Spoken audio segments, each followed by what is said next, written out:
So my trucking career lasted 22 years, basically.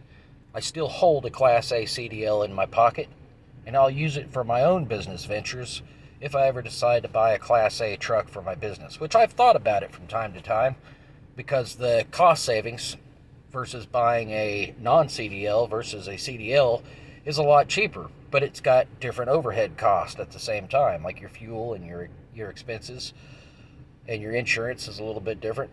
But the actual initial cost to get into I could buy a rig for $20,000 that can pull 80,000 pounds versus spending $70,000 on a pickup truck that can barely pull itself down the road these days. Now, during the last part of my trucking career, I was a truck driver instructor. And I probably taught about 200 drivers. That's about 200 drivers out there on the road right now that got their CDLs, and I played a part in that. That makes me feel pretty good. And that's a part of me. I always thought trucking is a very important part of this country. Even in the business that I do now, between the vending machines and a lot of the landscape, I have to rely on trucking, hiring truck drivers or hiring trucking companies to get my product so that I can finish the job for the customer. And a lot of the times I do a lot of the work myself. I'm working on trying to find employees, but at the same time, when you're so used to being independent, that's one of the hard things for me is trying to find people that I can work with. A lot of the times, entrepreneurs, we get into the businesses because we really probably didn't get along with the people that we worked with, or they weren't doing it the way that we thought should be done.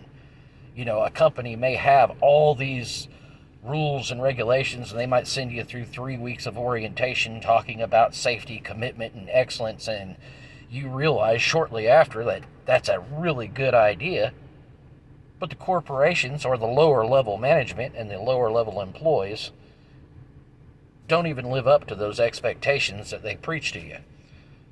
Then you wind up just getting lost in the corporate world, and before long, either you stay there for 30 or 40 years and get your American dream that way, trading time for dollars so you can give your dollars to people that financed your life.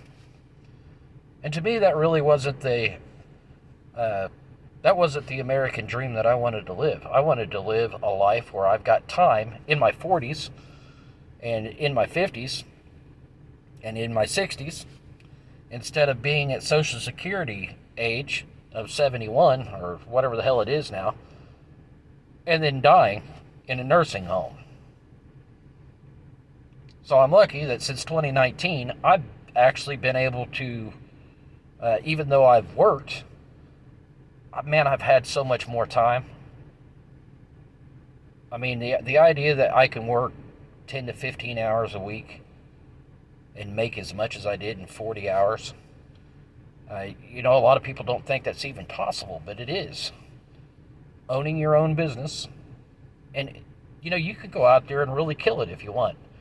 I know people that go out and make $250,000 a year in their own landscape companies, and they've got 2 or 3 employees and everything's doing good, but you don't have to really do that. You go out and you can make enough money to support yourself. But the thing is,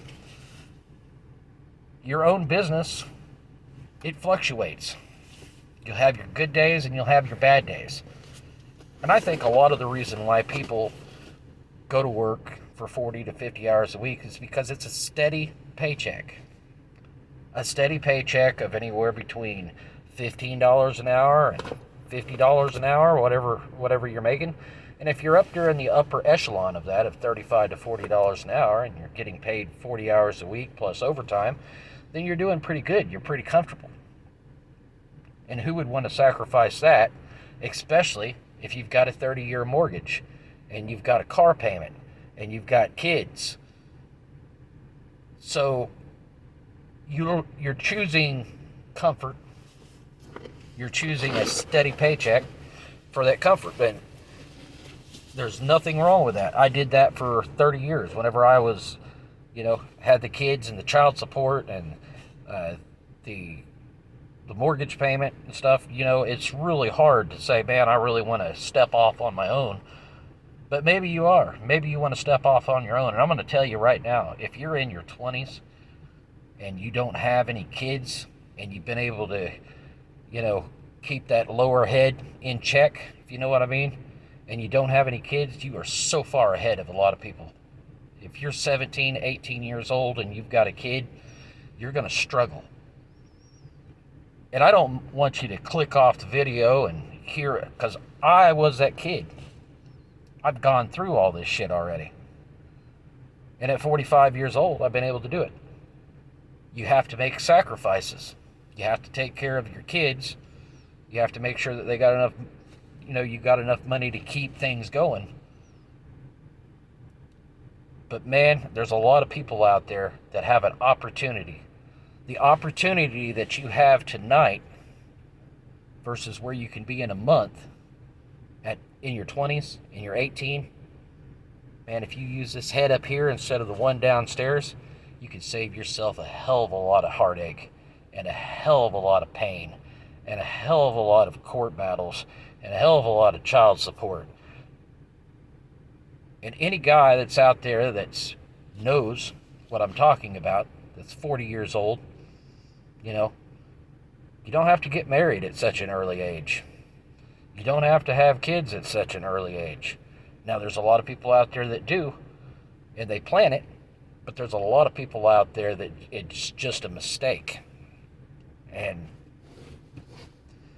I would say that the cards fell the wrong way, but if you don't have any kids right now, you've got the choice. You can see that hand. The first time your girl calls you up and she's crying on the phone and she says she's pregnant and you probably didn't get along with her very well, your next 18 to 20 years is going to take an entirely different path than if you were to keep it straight down there.